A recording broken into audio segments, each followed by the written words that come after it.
Thanks everyone. It was a great session. This is a question to Archie.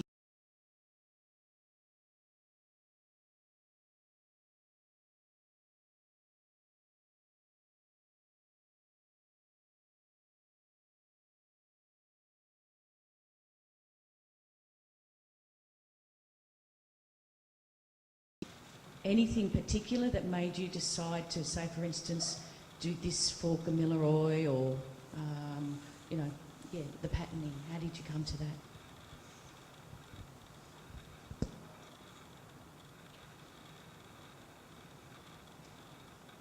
I looked at the boundaries that the anthropologist made for the name and language group he prescribed it, and then I looked at a map through like Google Earth or in a book and tried to find some unique geographical features, and also I looked at the people that were in that space and read a bit about their customs and things like that.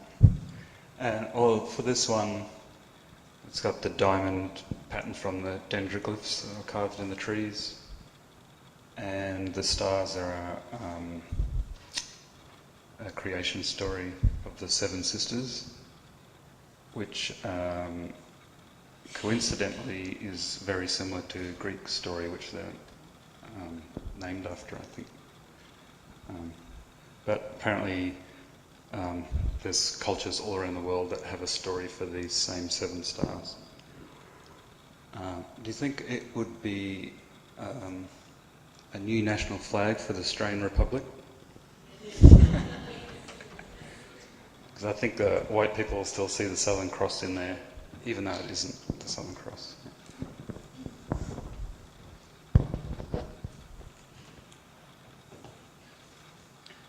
Any other questions? Don't be shy.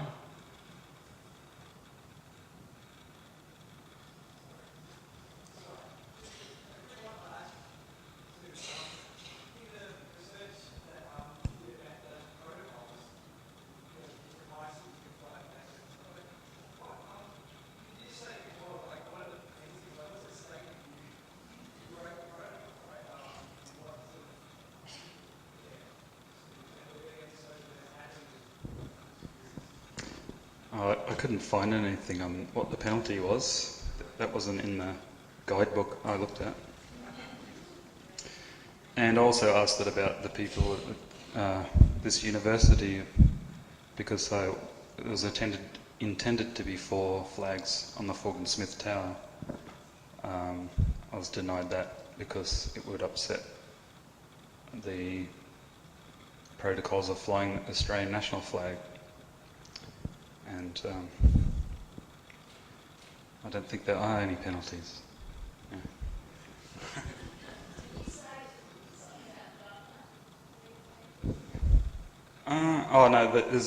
There's 5 flags on the Forgan Smith Tower: the Australian national flag, Aboriginal Torres Strait Islander flag, Queenslander flag, and university flag. And then there's 2 flagpoles that are vacant. I've always seen them vacant, but they're reserved for the Governor General if he visits, or she visits.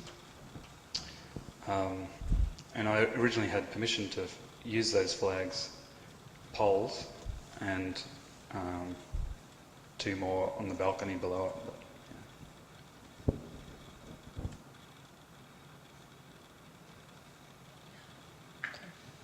Just over there in the blue.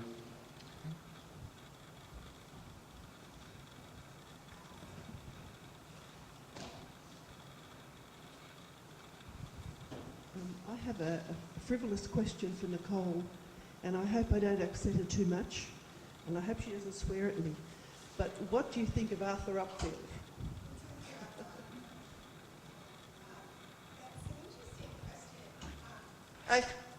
For everyone in the room who may not be familiar with his work, Arthur Upfield was the creator of Boney. He was the first Aboriginal protagonist in Australian crime fiction. I think he wrote 29 Boney novels, and there were 2 movies made. The last one was in the 1990s. Cameron Daddo was in, a non-Indigenous actor, was in the lead role most recently. What do I think of Arthur Upfield? When I first heard of Boney, I thought that is so empowering, having an Aboriginal detective, particularly in the earlier part of the 20th century. And then I started reading the Boney novels and was appalled.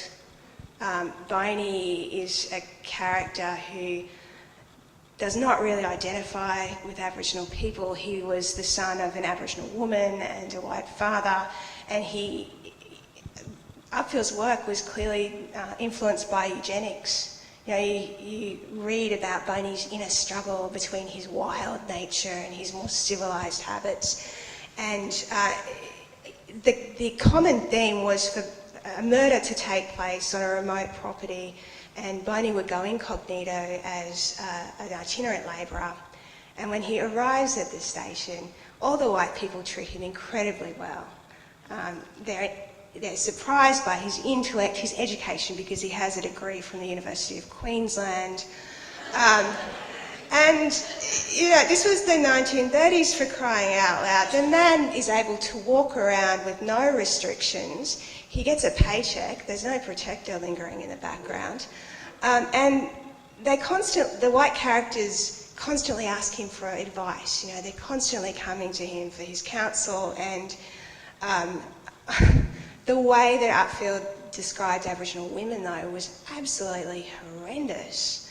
I think it's the Sands of Windy, I think, where you had this family, and the young son was his parentage is a big secret because his father was an Aboriginal man and his skin's starting to darken because he's in his teens, and Boney can recognise his call from the wild because he experienced it himself.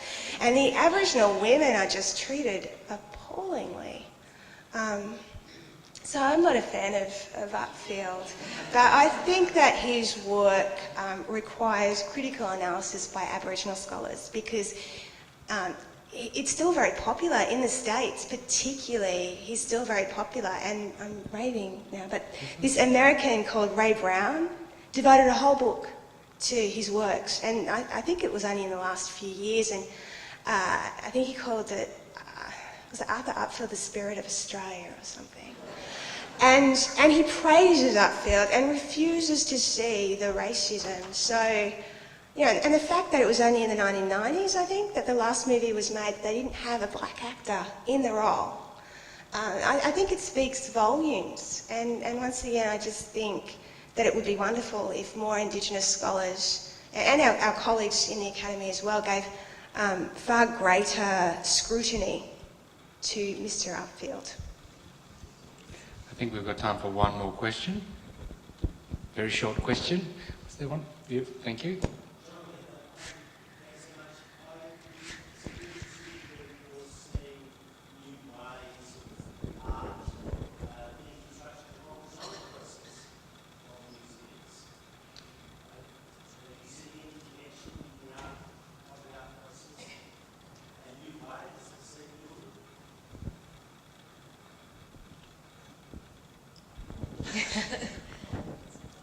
Yeah.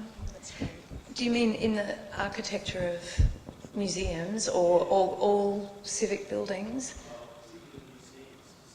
Well, I guess there are a few examples of that, like the Renzo Piano building in New Caledonia or somewhere, with those kinds of attempts to interpret Indigenous culture, but not in Australia that I can think of. Can anybody else? And public art, well, I mean, Queensland Art Gallery had a big sculpture award and it went to a New Zealand artist, so, and that was controversial here, and that was just a couple of years ago. So I think it's still, I think, as we said, multiple meanings, you know, I know that's it. I'm not, yeah, no, I need to think about that a bit more. I mean, in terms of courts, though, I think that that was a very particular moment in time when all of those artworks commissioned. I can't see it happening at the moment. That kind That's for certain. And interestingly, in the public comments, the Japanese work of the eyes, which you saw in some, was the most controversial work of all. So there's other reasons for controversy. Thank you. We might have to move on to the next session here, but please just put your hands together for the fabulous panelists, and we'll get ready for the next session.